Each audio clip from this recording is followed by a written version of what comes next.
Feliz Tolkien Day a todos! Dia 25 de março é o dia que tiramos para comemorar Tolkien e as suas obras. E vocês já sabem que por aqui nós somos grandes fãs de Senhor dos Anéis, então nada melhor do que fazer um vídeo para comemorar essa data tão especial. Para quem não sabe, a data foi escolhida por um bom motivo. Afinal, foi em 25 de março que aconteceu a queda de Sauron e o fim da Guerra do Anel. Sendo assim, é mais uma razão para nós, fãs, ficarmos inspirados e aproveitarmos para reler os livros de Tolkien. Hoje, a gente vai aproveitar para se aprofundar um pouquinho mais na queda de Sauron e no fim da Guerra do Anel. Para quem não se lembra, a Guerra do Anel foi uma guerra que ocorreu entre os povos livres da Terra-média e Sauron, pelo domínio do Anel e do continente. Aconteceu historicamente no fim da Terceira Era. E ela rolou paralelamente à aventura de Frodo que acompanhamos na trilogia do Senhor dos Anéis. Todo o trajeto até a Montanha da Perdição, no intuito de destruir o Anel. A guerra foi iniciada com Sauron, que ganhava força desde o fim da Segunda Era. Inclusive, a gente está vendo alguns acontecimentos da Segunda Era na série do Prime Video, Anéis de Poder. Durante a Guerra do Anel, muitos milhares de homens de Rohan e de Gondor foram mortos. O total de mortos é estimado em mais de 1 milhão. Dezenas de milhares do lado dos povos livres e centenas de milhares do lado sombrio. A guerra também marcou o declínio do poder dos elfos na Terra-média e a ascensão dos homens do Oeste, também a restauração do trono de Gondor e Arnor e o início da Quarta Era. Batalhas foram travadas em Gondor, Rohan, Lórien, Floresta das Trevas, na Montanha Solitária e na Cidade de Vale. Inicialmente, todas essas disputas aconteceram contra as forças de Sauron, mas Saruman, um terceiro elemento, que queria usar o anel para os seus próprios propósitos e que pendia mais pro lado do Sauron que pros outros, também tinha exércitos que lutaram nos Vales do Isen e no Abismo de Helm. A guerra acabou definitivamente na Batalha de Beir-Água, com a morte do Saruman e Grima. Aragorn foi coroado rei de Gondor e perdoou os homens que tinham lutado por Sauron, promovendo uma renovação na cooperação e comunicação entre os três povos livres da Terra-média. Segue um trecho sobre a destruição de Sauron. Enquanto os capitães olhavam para o sul, para a terra de Mordor, pareceu-lhes que, negra contra o polo de nuvem, surgiu uma enorme forma de sombra impenetrável, coroada por raios preenchendo todo o céu. Enorme, ela se ergueu acima do mundo e estendeu em direção a eles uma vasta mão ameaçadora, terrível, mas impotente. Mas mesmo quando estava sobre eles, um grande vento a levou e tudo foi levado embora e passou.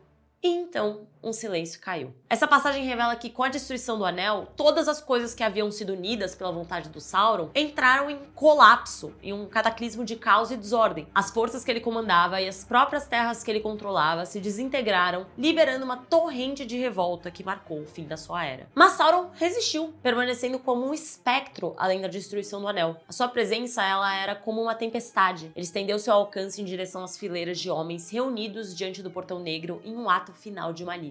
Porém, a sua forma sombria foi dissipada para um grande vento. Esse vestígio assombroso da essência do Sauron permaneceu como a personificação final do seu espírito que os olhos mortais jamais testemunhariam. O espírito agora, desprovido de forma, ele flutuou como um eco espectral incapaz de exercer influência sobre o mundo. Nas páginas de O Retorno do Rei, as palavras proféticas do Gandalf pintam um quadro vívido do destino que aguardaria o Sauron caso o Anel encontrasse o seu fim ardente. Se for destruído, então ele cairá e sua queda será tão baixa que ninguém poderá prever sua ascensão novamente, pois ele perderá a melhor parte da força que era nativa a ele em seu começo. E tudo que foi feito ou iniciado com esse poder ruirá, e ele será nomeado para sempre, tornando-se um mero espírito de malícia que se corrói nas sombras, mas não pode crescer ou tomar forma novamente. E assim, um grande mal deste mundo será removido. É irônico porque o Sauron, na sua busca incansável por domínio e comando, ele anseia por impor uma ordem estrita a todos os reinos e povos. No entanto, o destino decretou uma reviravolta cruel. Ele seria obrigado a testemunhar enquanto os povos do mundo se deleitavam com a liberdade irrestrita. Para um ser como Sauron, que prosperou no controle e subjugação dos filhos de Ilúvatar, essa existência de liberdade anárquica é como um tormento eterno. Na carta 131 de Tolkien, ele confirma o destino de Sauron. Se o Anel fosse realmente desfeito, aniquilado, então seu poder seria dissolvido. O próprio ser de Sauron seria diminuído a ponto de desaparecer e ele seria reduzido a uma sombra, uma mera memória de vontade maliciosa. No entanto, há para uma última citação que pode nos fornecer uma resposta alternativa quanto ao local de descanso final do espírito do Sauron. Nós sabemos que o Sauron, ele foi apenas menos maligno que seu mestre, o Melkor. Ou seja, por muito tempo,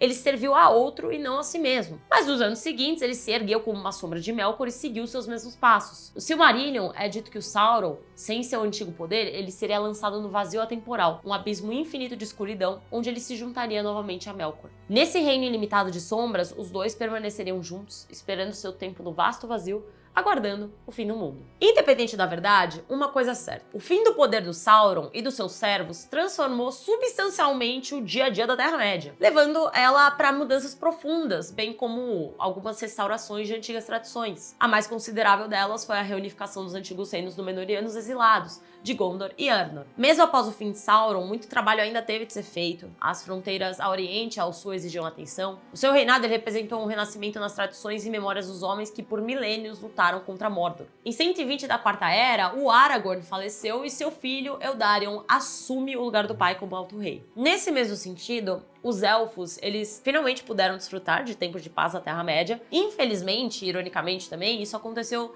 no final da sua existência nas Terras Mortais. Muitos dos Noldor partiram para Valinor e não desfrutaram mais a Terra-média. Já a respeito dos Anéis, o poder dos três foi desfeito, pois em 3021 da Terceira Era, Elrond, Galadriel e Círdan deixaram a Terra-média, junto com Gandalf, Frodo e Bilbo Bolseiro. Os elfos remanescentes de Lórien e da Floresta das Trevas expandiram seus reinos. Celeborn expandiu Lórien em direção ao sul e leste, dando-lhe o nome de Lórien Oriental. O Celeborn expandiu Lórien em direção ao sul e leste, dando-lhe o nome de Lórien Oriental. Thranduil tomou toda a região norte até onde nascem as florestas, e junto com Celeborn, eles repatizaram a Floresta das Trevas para Erislas-Galen, a Floresta das Folhas Verdes. Os anãos, por sua vez, eles recolonizaram Moria após o desaparecimento de Sauron na Quarta Era, mas antes disso, Gimli organizou uma expedição para as Cavernas Cintilantes, próximo ao Abismo de Helm. Durin VII, o último descendente de Thorin III, foi o último dos grandes reis anãos.